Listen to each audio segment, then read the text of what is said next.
ความขอนอันใจอ่านและตอน้องเปิดทอมเอาความใจต่อสู้อินอ่านก็เลยก็น้องเด็บดัดใจเฉพาะเพราะว่าน้องพักใจอยู่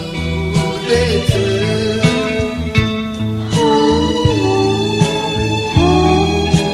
มีความขอนอันใจอ่านและตอน้องเปิดทอมเอาความใจต่อสู้ยินอ่านก็เลยก็น้องดัดใจเฉพาะเพราะว่าน้องพักใจอยู่ที่เธอ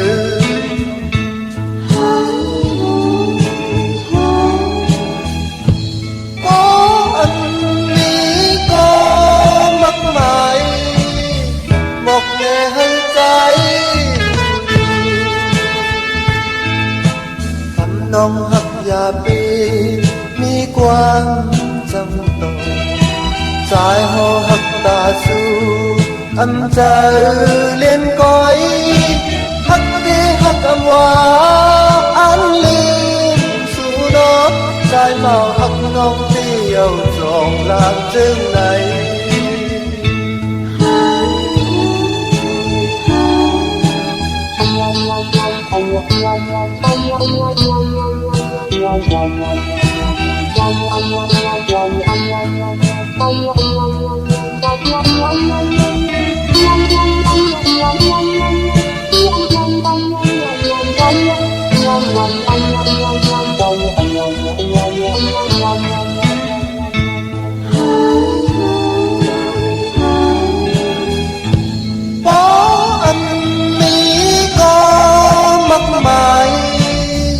บอกแน่ให้ใจ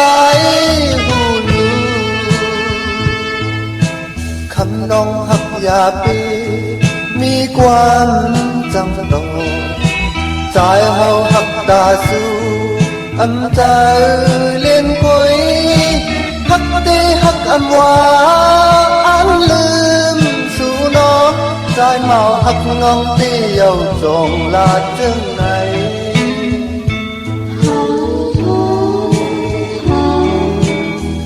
ความขอนอัน